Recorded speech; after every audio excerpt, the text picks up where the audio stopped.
వచ్చాయని. ఇదే సమయంలో రాహుల్ గాంధీ ద్వంద్వ పౌరసత్వానికి సంబంధించిన కేసు ఒకటి. ఈ కేసు లక్నో హైకోర్టులో, అలహాబాద్ హైకోర్టు లక్నో బెంచ్లో ఉంది. అక్కడ విచారిస్తున్న న్యాయమూర్తి మీద ఆ కేసు వేసిన బీజేపీ బెంగళూరు కర్ణాటక నాయకుడు ఆయన కొన్ని ఆరోపణలు చేశారు. దాని బట్టిన హైకోర్టు చాలా తీవ్రంగా తోసిపుచ్చింది. ఇంకా చాలా ఉదాహరణలు ఉన్నాయి. కానీ ఇవన్నీ దేన్ని చెప్తున్నాయంటే న్యాయ వ్యవస్థ, న్యాయమూర్తులకు సంబంధించిన ప్రశ్నలు మటుకు చాలా తీవ్ర స్థాయిలో ముందుకు వస్తున్నాయి. ముంబై హైకోర్టు మటుకు ఒక క్లయింట్ కోర్టు మీద ఇష్టానుసారం వ్యాఖ్యలు చేశారని అతన్ని తీవ్రంగా అభిశంసించింది. నచ్చకపోతే జడ్జీల మీద ఏదంటే అది మాట్లాడకూడదని. వీటన్నిటితో కలిపి చూసినప్పుడు జస్టిస్ నాగరత్న చేసిన హెచ్చరిక చాలా తీవ్రంగా కనిపిస్తుంది. పైగా తెలుగు రాష్ట్రాల్లో ఇలాంటి చర్చలు చాలా జరిగాయి కాబట్టి. Sir Trump picture clear, game reverse అంటే ట్రంప్ నిరవధికంగా కాల్పుల విరమణ కొనసాగుతుంది అన్నట్టు. అంటే ఆయన నిరవధికంగా నటిస్తూ ఉంటాడు కదా, రకరకాలుగా చేస్తూ ఉంటాడు. ఆయన నటనకు ఏమీ బ్రేక్ లేదు. కానీ నిరవధికం అంటే ఏంటి, దానికి ఏమి కొలబద్దలేదు. ఎందుకన్నారంటే ఇరాన్ ఏదో చేయాలి అనుకుంటుందని తనకి ఏదో నమ్మకం కుదిరిందంట. కాదు, ట్రంప్ ఈ విధంగా మొత్తం వెనక్కు తగ్గడానికి కారణం ఆయనకు స్పష్టంగా ఎవరు కలిసి రావడం లేదు.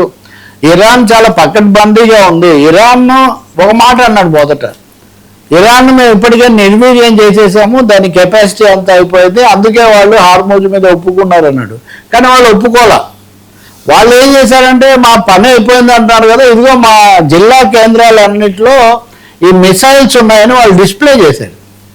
క్షిపణులు ప్రదర్శించారు. జిల్లాల వారీగా మా క్షిపణులు రెడీగా ఉన్నాయి, ఇజ్రాయెల్ మీద టార్గెట్ చేసి రావడానికి సిద్ధంగా ఉన్నాయని చెప్పారు. దాంతోపాటు అది వరకే ట్రంప్కి ఎవరు కలిసి రాలేదు. సో ఇరాన్ ఇంత పకడ్బందీగా ఉంది, అంత సర్వసన్నద్ధంగా ఉందని తెలిసాక ట్రంప్ ఒక అడుగు వెనక్కి వేయక తప్పలేదు.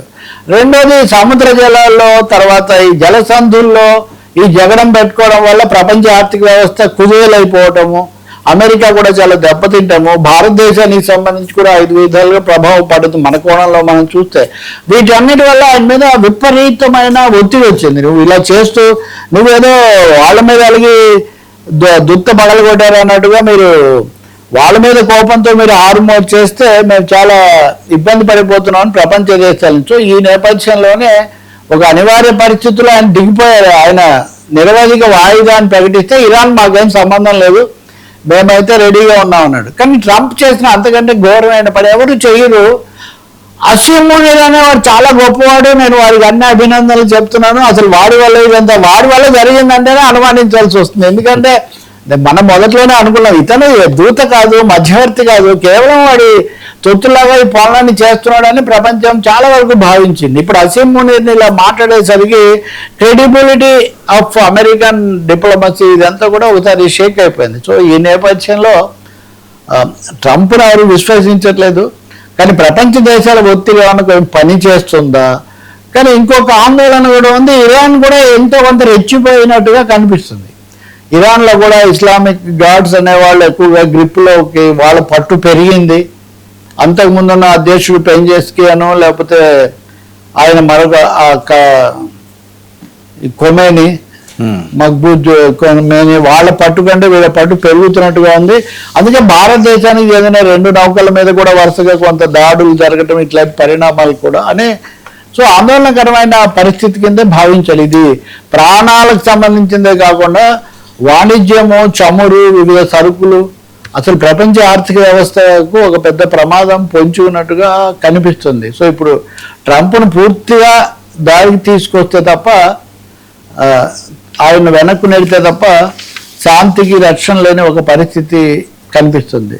ట్రంప్ అనుకుంటే ఇజ్రాయెల్ పొంచి ఉంది, వాళ్ళు లెబనాన్తో ఇజ్రాయెల్ శాంతి చేసుకుంటే తప్ప ఇరాన్ అంగీకరించదు, వాళ్ళ షరత్ అది. కాబట్టి ఇక్కడ 2 ప్రమాదాలు కనిపిస్తుంది. Right sir, thank you so much doctor. ఇది ఈ నెక్స్ట్ సెషన్ టు 9 న్యూస్.